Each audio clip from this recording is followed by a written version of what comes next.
এই সেই লিফলেট যেটা বিতরণ করার জন্য আমাদের জুলাই আহতের উপরে নির্মম নির্যাতন চালানো হয়েছে। এই সেই কালো কাপড় যেটা দিয়ে তার চোখ বেঁধে ফেলা হয়েছিল এবং এমনও কিছু নির্যাতন করা হয়েছে যা মুখে বলার মতো নয়।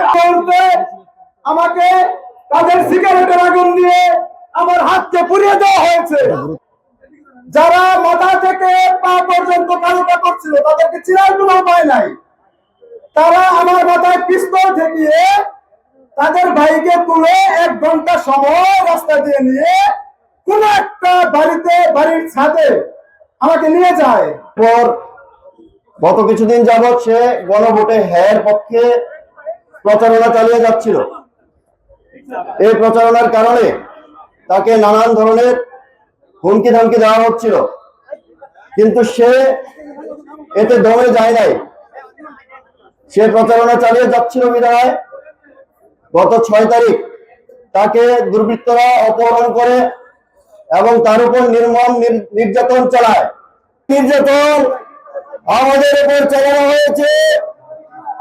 এই নির্যাতন আমাদের উপর চালিয়ে কোনো লাভ হবে না। দুর্বৃত্তদেরকে জানিয়ে দিতে চাই, আমাদেরকে হেলিকপ্টার থেকে গুলি করে কিন্তু থামানো যায় নাই। আমরা কিন্তু আমাদের শত্রুর সাথে ইনসাফ প্রতিষ্ঠা করব ইনশাআল্লাহ। আমরা 1400 প্রাণের সাথে committed. We are committed with the people of Bangladesh. We are committed with the July warriors. আরেকটা কথা মনে রাখবেন, বিজয় কিন্তু সন্নিকটে।